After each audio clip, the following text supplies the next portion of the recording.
What's going on, everybody? Emceemur here, and welcome back to the show. And it is time once again for another unboxing and review. This time of a product that I've been kind of anxious about, only because I just did not know what I was getting with this. There's been so many of these, and how much more can these feasibly bring to the table? We're talking about the Atari FLASHBACK X Deluxe. Number 10. This is it. Number 10.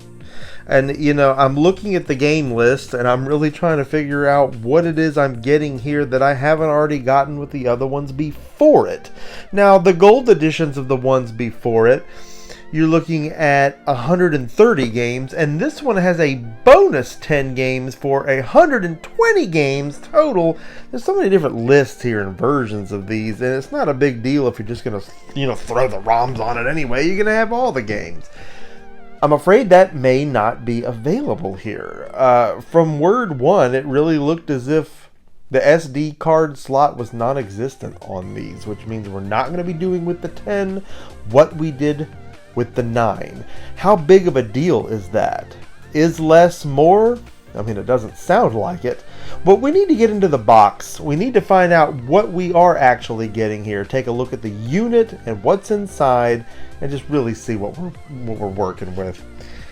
Won't you join me? So here it is, the FLASHBACK 10X Deluxe, whatever you want to call it. We've got all the same features we've had before. Nothing surprising there. We're going to cut into it and see what we got.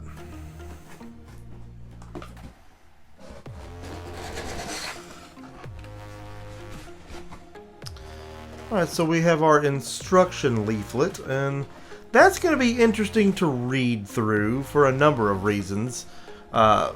Most of which we want to find out what's different about this thing other than just the way it looks. And the way it looks is a big deal. It is a big deal because look how much smaller this thing is than the previous units. I mean, we actually have a little mini Woody here with working switches, which is neat, but no SD card slot. So again, I'm trying to figure out how less could possibly be more here, and there may be some other functionalities here that we'll get into as we talk about this thing. But first off, I do really like the look of this thing. This really looks like an Atari Mini in the same sense that the NES Classic and the Super NES Classic and the Genesis Mini look like their respective big consoles. This is going to look right sitting on the shelf next to those. More so than other flashback systems did. They just weren't built for that purpose or for that look. This definitely has that look. I like what's been done here. So, I mean, that's cool. So the functional switches here, of course, we have the power on and off. The left and right difficulty switches. And then we've got the game mode select and a game reset button. Now, you have the menu select and stuff from the controller too, but this is just neat. I mean, this is just, it feels like a higher quality piece than the units we've gotten in the past. And again, overall, it's just better looking. And as usual, now we have a power supply again. That's not very surprising, and neither would be the controllers that we have there. Now, it is different for me getting wired controllers in this set. I have had the gold units last couple of flashbacks, and those came with the wireless units. Now, this is still a deluxe model, but only in the sense that it has bonus games on it. And again, we want to find out what those are versus what we've had on past flashbacks. Am I getting something here I didn't already have? I'm not heartbroken about a wired controller. I'm actually happy I don't have to run and get batteries right now or bother syncing this thing up. I'd rather just plug and play. After all, that's what these things are called. Plug and plays. But I know that there's some people out there that, depending on how your living room or gaming area is set up, that wired just isn't going to cut it for you.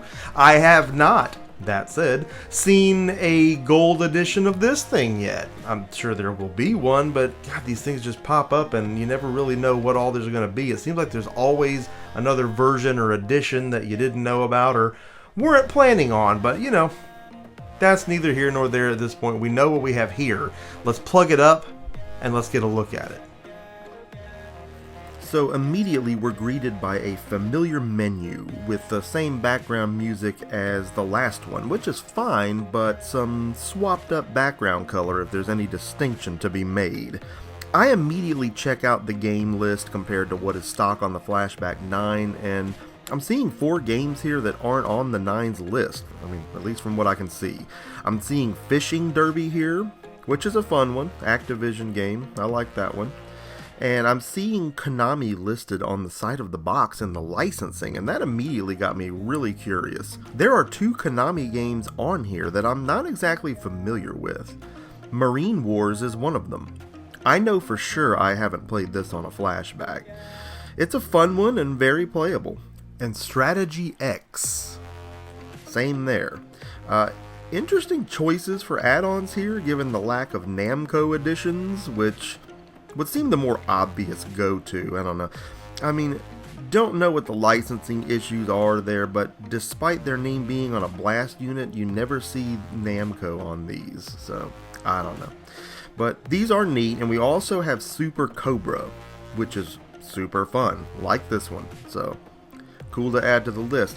According to the printed lists, Super Cobra wasn't on the 9 either, so some really fun additions to the lineup here. You still have the scan line filter options, if that's what your trip is. You have the save state functionality, but despite what I'm reading, my original paddles do not work on this thing. And I know they're okay. The paddle issue with the newer emulator may still be a thing. And I've still not seen an updated set for sale from AtGames.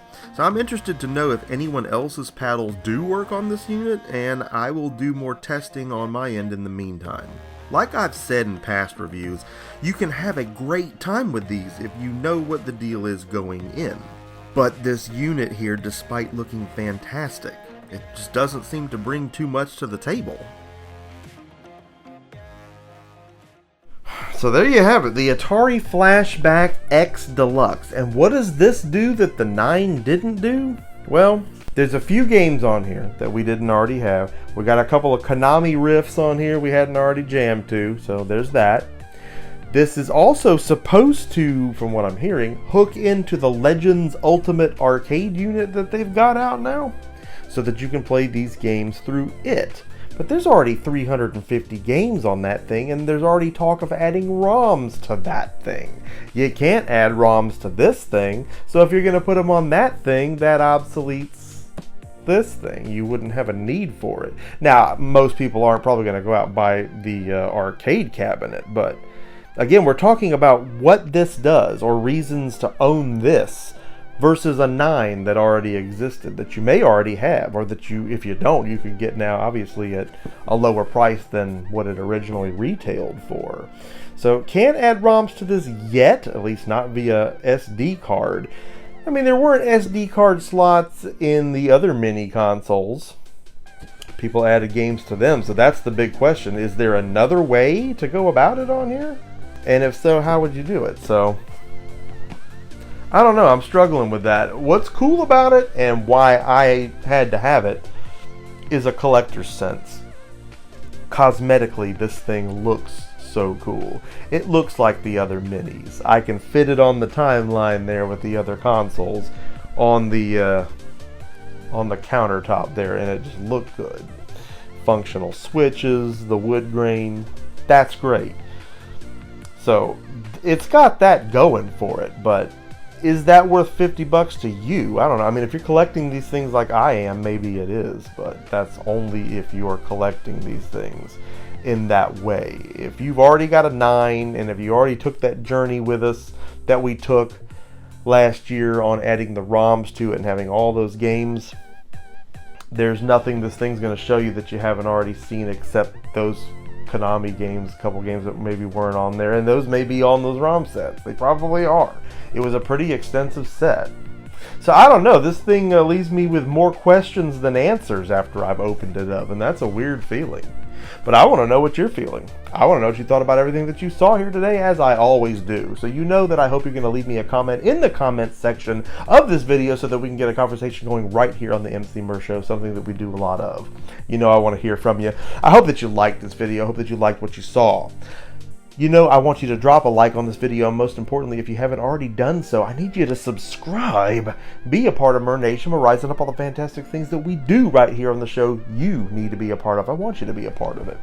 And you always have to hit that notification bell, so you are always the first to know when new content goes live. You know that I love making it for you. Fantastic things coming your way right here on the show. Come what may, we're looking at all of it, we're talking about it, we're analyzing it, we're seeing what we've got, and above all, we're playing games and having fun. Emceemur signing off for this fantabulous unboxing and review, and I will see each and every one of you again next time.